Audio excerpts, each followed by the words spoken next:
दो दोस्त राजेश और दीपक दोनों काम करने के लिए जंगल वाले रास्ते से शहर की ओर जा रहा है। दीपक, शहर जाने का ये बहुत शॉर्ट रास्ता है, इसलिए मैं तुम्हें इस रास्ते से ले जा रहा हूँ। वो सब तो ठीक है राजेश, पर इस जंगल से जाने पर कोई खतरा तो नहीं आ जाएगा?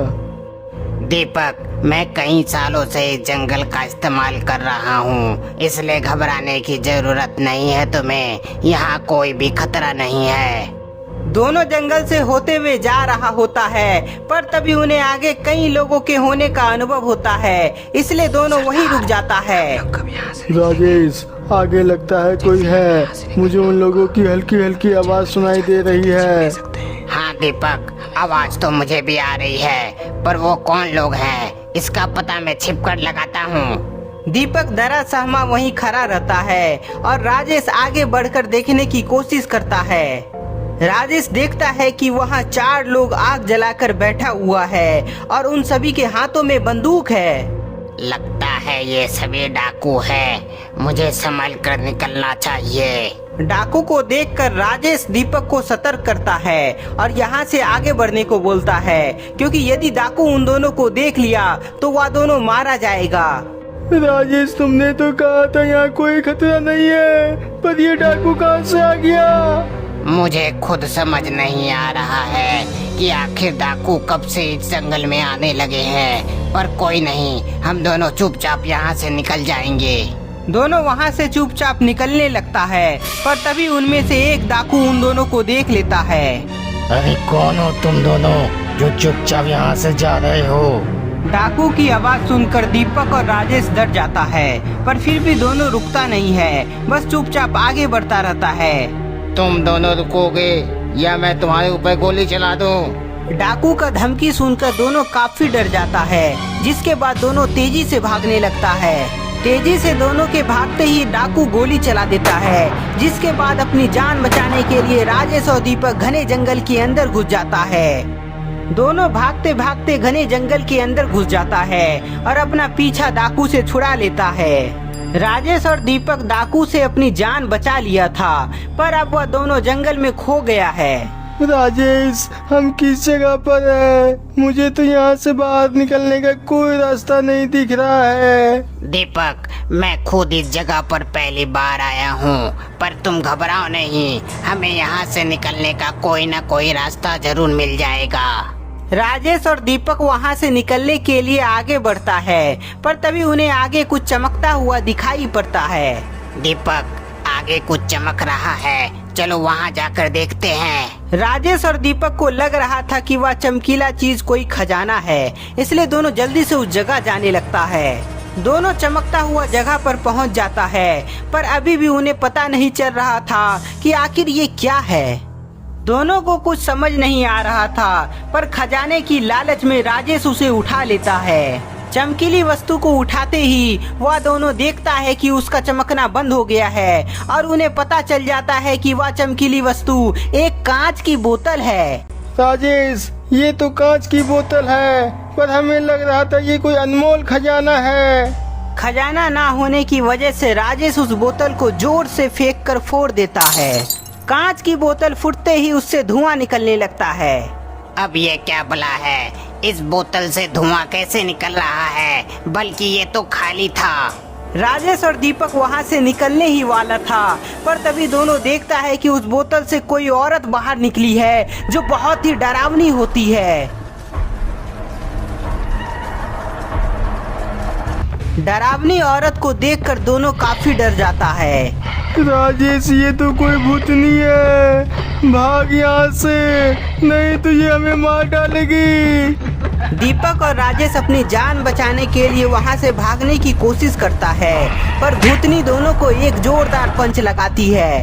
हाँ, मैं भूतनी हूँ, पर मेरा नाम कमला है, कमला, और मैं कई सालों के बाद आज आजाद हो गई हूँ।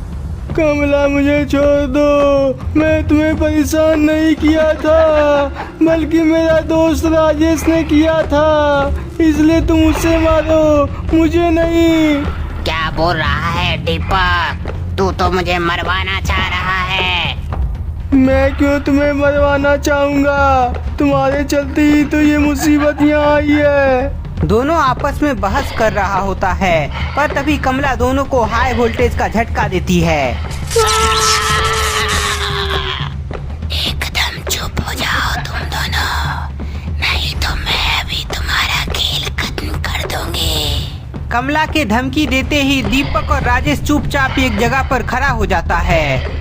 बहुत अच्छे, अब बताओ कृष्णापुर गांव कहाँ पर है? कृष्णापुर गांव? हाँ, कृष्णापुर गांव कहाँ है? जल्दी बताओ, वरना तुम दोनों को मैं भी मार डालूंगी। अरे भूतनी वाली कमला, मुझे कुछ नहीं पता है, मुझे मत मारना। मैं इधर नया नया आया हूँ, पर राजेश को सब पता है। अरे दीपक, तुम मुझे बार बार क्यों फंसा रहे हो? मैंने तुम्हारा क्या बिगाड़ा है? राजेश, तुम्हें सब पता है, जल्दी से बताओ कृष्णापुर गांव कहाँ है, वरना मैं तुम्हें मार डालूंगी। नहीं नहीं, मुझे मत मारना, मैं अभी बताता हूँ, बस थोड़ा मुझे सोचने का समय दे दो। राजेश के बोलने पर कमला उसे 2 मिनट का समय देती है, जिसके बाद राजेश अपना दिमाग दौड़ाने लगता है। कृष्णापुर गांव का नाम तो मैंने कहीं सुना है, पर कहाँ, मुझे तो याद ही नहीं आ रहा है। राजेश काफी सोचने की कोशिश करता है, पर उसको याद नहीं आता है, इसलिए कमला गुस्से में उसे मारने के लिए आगे बढ़ती है, पर तभी राजेश को अचानक याद आ जाता है।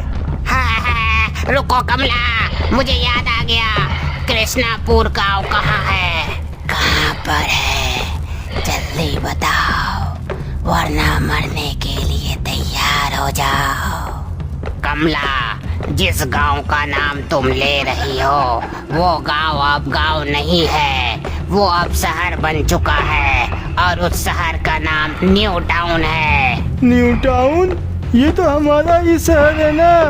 हाँ दीपक, पर आज से 100 साल पहले जब हमारा शहर एक छोटा सा गांव था, तो उसका नाम कृष्णापुर था।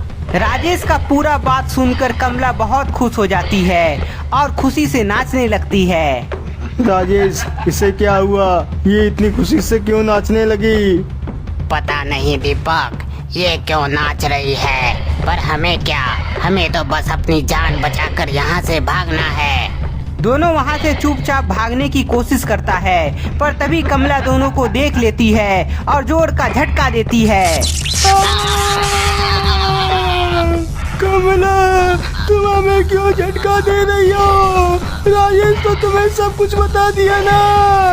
तुम दोनों न्यू टाउन में रहते हो ना, इसलिए मैं तुम्हें झटका दे रही हूँ, ताकि तुम दोनों मर जाओ।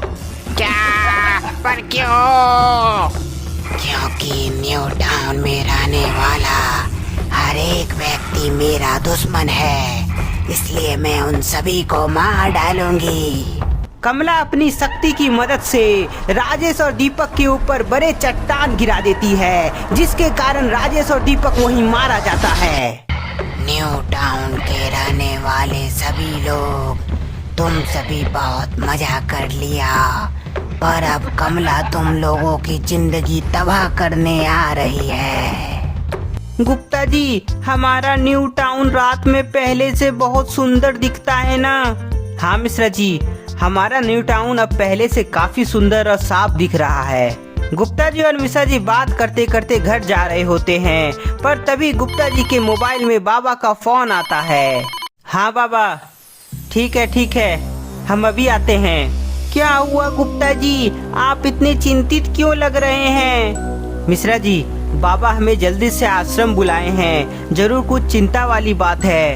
इतनी रात में बाबा हमें बुला रहे हैं? हाँ मिश्रा जी, अब चलो जल्दी से आश्रम चलते हैं। गुप्ता जी और मिश्रा जी फटाफट आश्रम की तरफ निकल जाते हैं। इधर कमला जंगल से बाहर निकलकर शहर आ जाती है, जिसका नाम न्यू टाउन है। तो ये है न्यू टाउन। 100 सालों में बहुत बदल गया है कृष्णापुर गांव। कमला देखती है कि न्यू टाउन में बहुत शांति है। न्यू टाउन के लोग अपने घरों में आराम से सो रहे हैं, पर कमला सभी का नींद हराम कर देगी और इस बार मुझे कोई रोक नहीं पाएगा। तो दोस्तों, आखिर कमला न्यू टाउन के लोगों को क्यों मारना चाहती है और आखिर 100 साल पहले कृष्णापुर गांव में क्या हुआ था, ये सब का पता आपको नेक्स्ट पार्ट में चलेगा। तब तक के लिए इस वीडियो को ज्यादा से ज्यादा लाइक कर दे, कमेंट कर दे और नए हैं तो चैनल को सब्सक्राइब जरूर कर ले।